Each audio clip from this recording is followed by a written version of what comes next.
नमस्कार दोस्तों, मैं हूं नम्रता और आपका आपके चैनल अनकही कहानियां पर हार्दिक स्वागत है।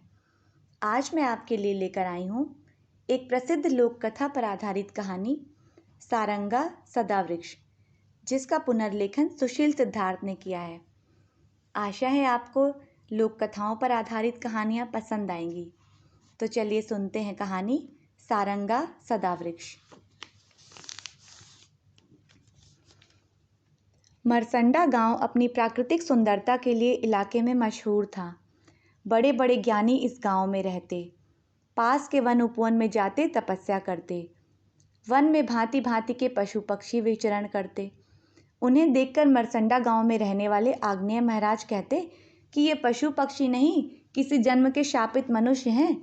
और सच में वे सब ऐसे ऐसे आचरण करते कि हैरत होती।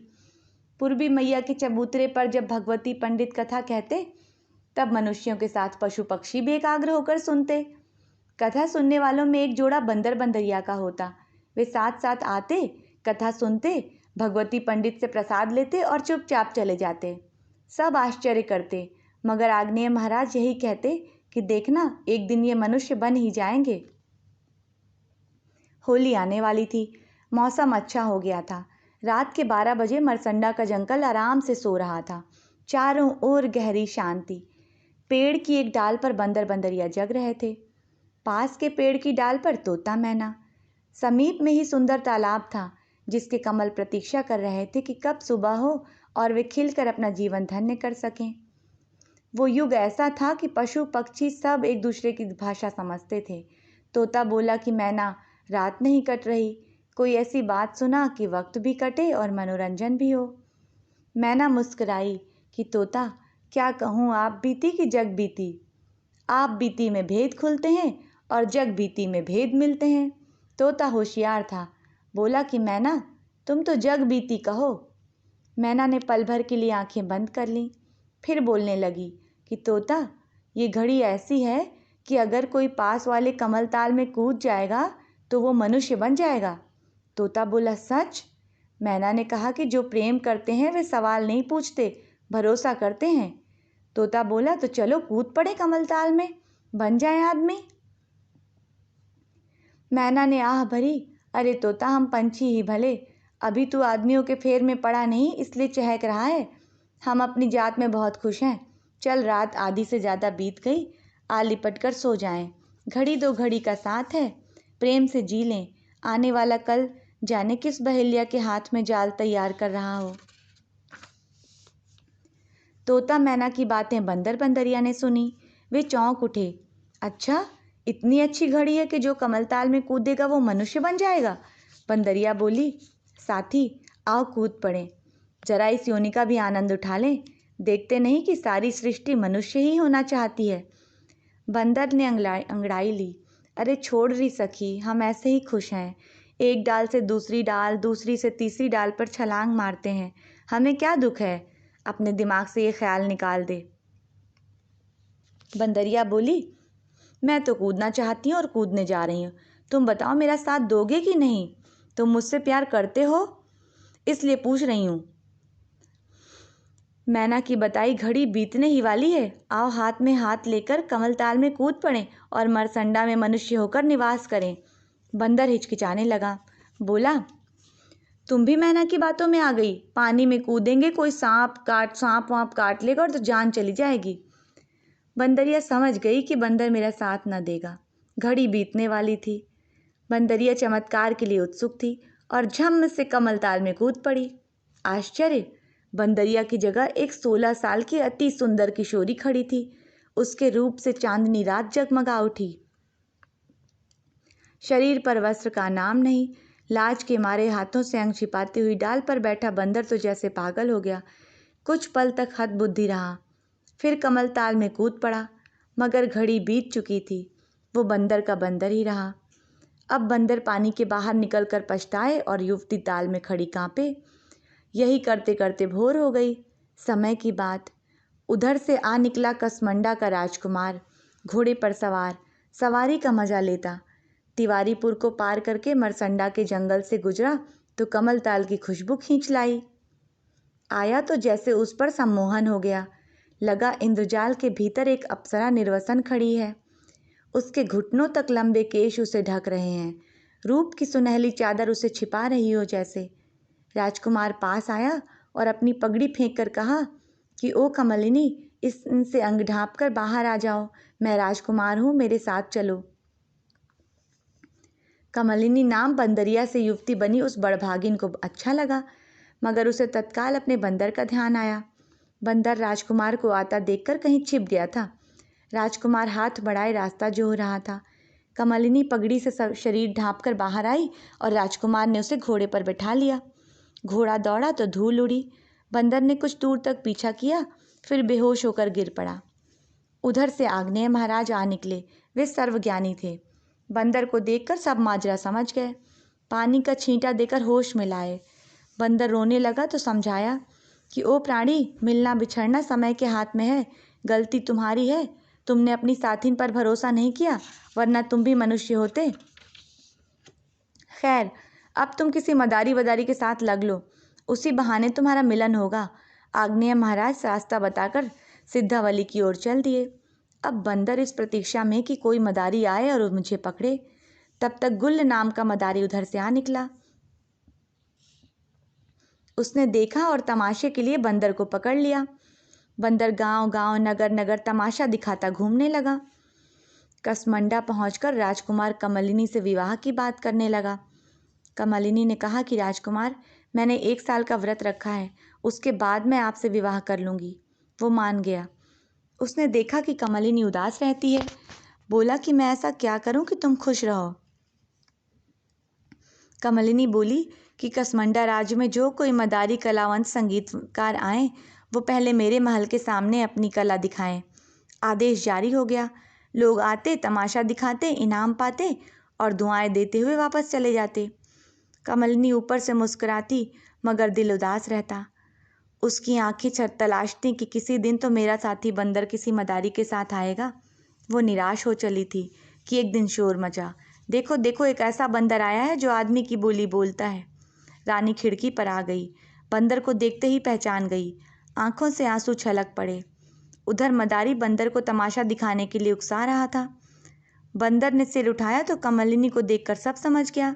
वो नाचना भूलकर एकटक देखने लगा। तब गुस्सा होकर मदारी ने बंदर को 2-4 डंडे रसीद किए। बंदर चोट खाकर नाचने लगा। ऊपर से कमलिनी बोली कि तब तो बंदरा कहा नहीं माने, अब काहे पीछे लुकाओ जी, हमरे कहे तब ताल न कूदे, हमसे की हो अनियाओ जी। तब बंदर ने नाचते नाचते उत्तर दिया, जो है लिखा रानी अपने लीलरवा को, अब सका है बिगारी जी, तुमरे करम रानी राज लिखा रहे, हमरे करम डंडाचारी जी। तमाशे के बाद बोलने वाले बंदर को रानी ने ज़बरदस्ती खरीद लिया। वो उसे अपनी अटारी पर रखने लगी। यही सुख था कि देह दूसरी सही, रहते तो साथ साथ हैं। एक दोपहर वही तोता मैना उड़ते उड़ते अटारी पर आ बैठे। कमलिनी आराम कर रही थी। बंदर पास बैठा था। तोता बोला, मैना कुछ बात बताओ कि वक्त कटे, चाहे आप बीती कहो चाहे जग बीती। मैना मुस्कुराई, मर्द की जात, मान लो तो आप बीती, वरना जग बीती तो है ही। सुनो, इस घड़ी कोई मर जाए और उसे नींबू के पेड़ के नीचे दबा दिया जाए तो अगला जन्म मनुष्य का मिलेगा, फिर 4 घड़ी बाद भी ऐसा ही होगा। ये कहकर तोता मैना फुर्र से उड़ गए। कमलिनी बोली, क्या तुम्हें मैना पर भरोसा है? क्या तुम मेरे लिए प्राण त्याग दोगे? बंदर मुस्कुराया, कमलिनी रानी, जो भी प्रेम करने वाली औरत पर भरोसा नहीं करेगा वो बंदर ही रहेगा और दर दर तमाशा करेगा, डंडा खाएगा। मैं तुम्हारे प्रेम के लिए अभी जान दे देता हूँ। तुम मुझे नींबू के पेड़ के नीचे दबवा देना, अगले जन्म में मैं तुमसे मिलूंगा। बात पूरी होती कि बंदर ने प्राण त्याग दिए। रानी ने उसे नींबू के पेड़ के नीचे दबवा दिया। कमलिनी अगली घड़ी की राह देखने लगी। रात आई तो कमलिनी राजकुमार से बोली कि मेरा अंत समय आ गया, मैं मर जाऊं तो तुम मुझे नींबू के नीचे समाधि दे देना, मेरी मुक्ति हो जाएगी। राजकुमार रोने लगा मगर क्या करता। कमलिनी ने प्राण त्यागे और उसे भी वहीं दबवा दिया गया जहाँ कहा था। कुछ माह बाद बंदर और कमलिनी अलग अलग गांवों में जन्मे। बंदर सिद्धावली में जन्मा, उसका नाम रखा गया सदावृक्ष। कमलिनी बाड़ी में जन्मी और नाम पड़ा सारंगा। अब आग्नेय महाराज और भगवती पंडित भी सिद्धावली में रहने लगे थे। भगवती पंडित पाठशाला चलाते थे। थोड़ा बड़े होने पर सारंगा और सदावृक्ष भगवती पंडित की पाठशाला में पढ़ने लगे। भगवती पंडित दोनों को देखते ही उनका पूर्व जन्म जान गए। एक दिन उन्होंने आग्नेय महाराज से कहा कि महाराज, सारंगा सदावृक्ष का प्रेम इतना प्रगाढ़ है कि जन्मों की सीमा तोड़ गया है। अब ये नहीं बिछड़ेंगे। आग्नेय बोले, पंडित जी, अगंत किसने देखा, देखते जाओ, अभी इनको बहुत प्रतीक्षा करनी है। प्रतीक्षा की परीक्षा में उत्तीर्ण होकर ही प्रेम प्रेम बनता है। तब तक लाल ध्वजधारी दंपति बिहारी और सुनीला उधर से आ निकले। वे प्रेम पंथ चलाते थे और प्रेम का उपदेश देते थे। भगवती पंडित ने उनको भी सारी बात बताई। लाल ध्वजाधारी दंपति ने संकल्प लिया कि हर तरह से सारंगा सदावृक्ष की मदद की जाएगी। सारंगा सदावृक्ष साथ साथ पढ़ते खेलते। वे महसूस करते कि उनमें कोई अलौकिक लगाव है। भगवती पंडित उन्हें जानबूझकर फुलवारी से फूल लाने भेजते। वहाँ एक नींबू का पेड़ था। दोनों वहीं खेलने लगे और थक कर सो गए। उधर से पट्टे नाम का आदमी आ निकला। वो भीरा गांव का रहने वाला था, बहुत लगाई बुझाई करने वाला। उसने सारंगा सदावृक्ष को देख लिया। पट्टे दोनों के पिता के जानता था। जाकर शिकायत कर दी। अब दोनों का आना बंद। भगवती पंडित ने पहले सारंगा और फिर सदावृक्ष के माता पिता को समझाया कि ये पुराने जन्म के साथी हैं, इन्हें साथ रहने दो। किसी पट्टे सट्टे के कहने से ये पाप ना करो, अभी बच्चे हैं, बड़े हो जाएं तब दोनों का विवाह कर देना। आग्नेय महाराज और लाल ध्वजाधारी ने भी बहुत कहा, मगर कुछ ना हुआ। दोनों का पढ़ना बंद हो गया। धीरे धीरे वे बड़े हो गए, मिलने जुलने लगे। सिद्धावली, बाड़ी, मरसंडा, भीरा, यानी हर जगह बात फैलने लगी। लोग बातें बनाने लगे कि अब सारंगा की शादी कैसे होगी। बातें सारंगा के पिता तक पहुंची तो उन्होंने सदावृक्ष के पिता के पांव पकड़ लिए। भाई, अपने बेटे सदावृक्ष को कुछ दिनों के लिए नीमसार भेज दो ताकि मैं सारंगा की शादी कर दूं। सदावृक्ष जब तक सिद्धावली में रहेगा सारंगा का विवाह नहीं होगा।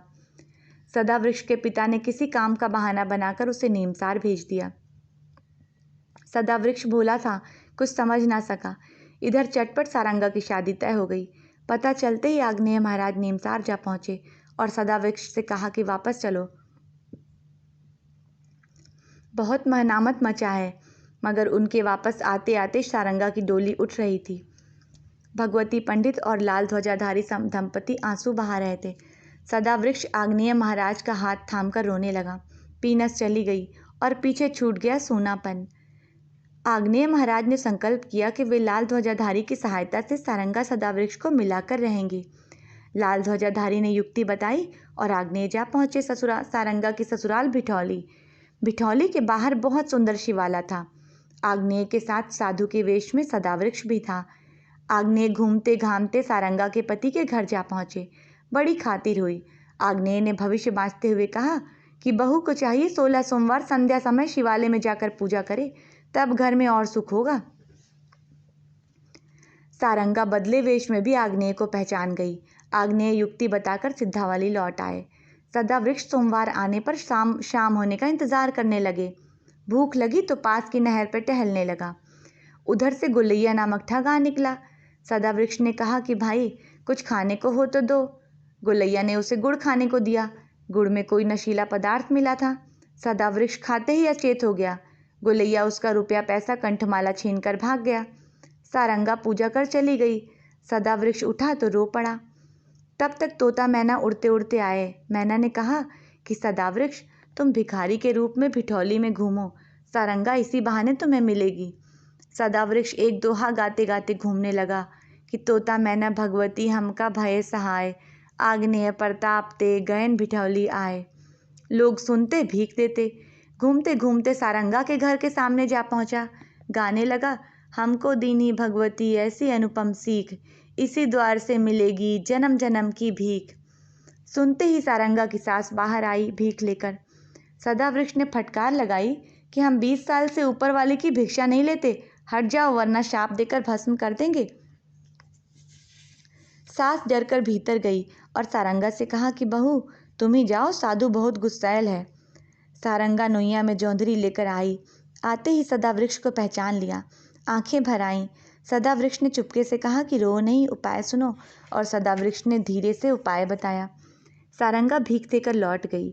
आधी रात होते ही वह चुपके से बाहर निकली और भिठौली के बाहर निकल पड़ी।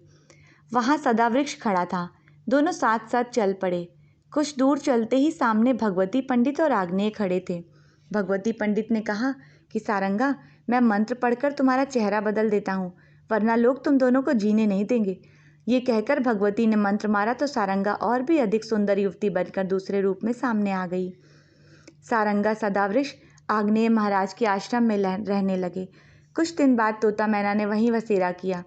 लाल ध्वजाधारी दंपति बिहारी सुनीला सारंगा को देखकर गाना गाते, देखो कस दिया बरई प्रेम के शिवाले में, मन करता डूब जाएं इसी प्रेम के प्याले में। कहानी यहाँ पर खत्म होती है। धन्यवाद।